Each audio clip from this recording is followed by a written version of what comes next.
নমস্কার, আশা করি সবাই ভালো আছো। আমার মতো ওরও মোমোটা খুব পছন্দের। কালকে তাই আবদার করলো মোমো খাবে। সে মতোই আমি প্রথমেই রান্নাঘরে গিয়ে মোমোর চাটনির জন্য টমেটো আর শুকনো লঙ্কা সেদ্ধ বসালাম, আর পেঁয়াজ আর রসুন কেটে নিলাম। তারপরে এক পাশে গরম জল বসিয়েছি, আর এক পাশে তেল গরম হতে দিয়েছি।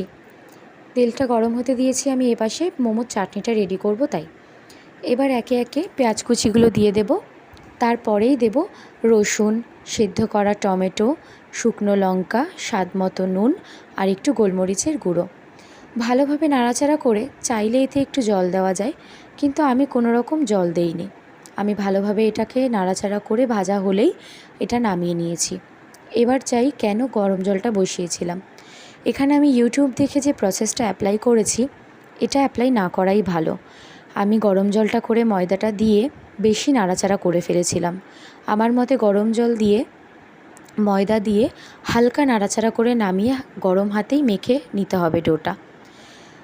আমি এর পরের বারে এই প্রসেসটা অ্যাপ্লাই করে দেখব কেমন হয়।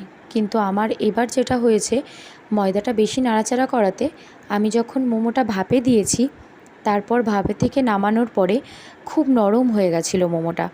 যে কারণে আমি মোমোটা বেশি ভিডিওতে আনিও নি, কারণ আমার মনটা খুব খারাপ হয়ে গেছিলো। দেখতে খুব একটা ভালো লাগছিল না।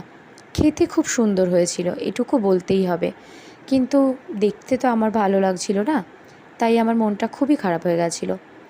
এরপরে আমি যাই মোমোর চাটনিতে। দেখো আমার মোমোর চাটনি রেডি, কি সুন্দর কালার এসেছে। সবাই একবার ট্রাই করে দেখো, আশা করি ভালো লাগবে। এরপরেই যাই আমি মোমোর পুরে। নিয়ে নিয়েছি মাংসের কিমা আর সয়া সস, পেঁয়াজ, লঙ্কা, রসুন কুচি, নিয়েছি স্বাদ মতো লবণ, গোলমরিচের গুঁড়ো, লঙ্কার গুঁড়ো। এবার এটাকে ভালো মতো মেখে নিতে হবে, মেখে খানিকক্ষণ রেস্টে দিতে হবে। এবার যাই একটু চা পড়বে। সবাই তো জানোই, আগেই বলেছি আমরা চা খেতে খুব পছন্দ করি। সকাল আর রাতে বাঁধা ধরা আমাদের চা থাকে। যাই হোক, চা খেতে খেতেই বাকি কাজটা করেছিলাম। মা একে একে আমাকে লেচিগুলো করে দিচ্ছিল, আর আমি মোমোটা রেডি করে ফেলছিলাম। যেহেতু আমার স্টিমারটা নেই, তাই আমি এরকম ঝাঁঝরি গামলাতে অয়েল ব্রাশ করে তারপরেই মোমোটা ভাপে বসিয়েছিলাম। মোমোটা ভাপে বসানোর পরে আমি একটু পেছন ঘুরতেই দেখি মা পটলকে ওড়না দিয়ে শাড়ি পরিয়েছে, আর ও সেটা দারুণ উপভোগ করছে। আমি যাওয়াতেই আমার কাছে ঝাঁপ দিয়ে আসতে চাইছিল। মা ওকে বোঝালো আমার হাতে হাম্পি দিতে, কি জানি কি সুন্দর বুঝে গেল। খুব পাকা, ওই জন্যই না আমি পটল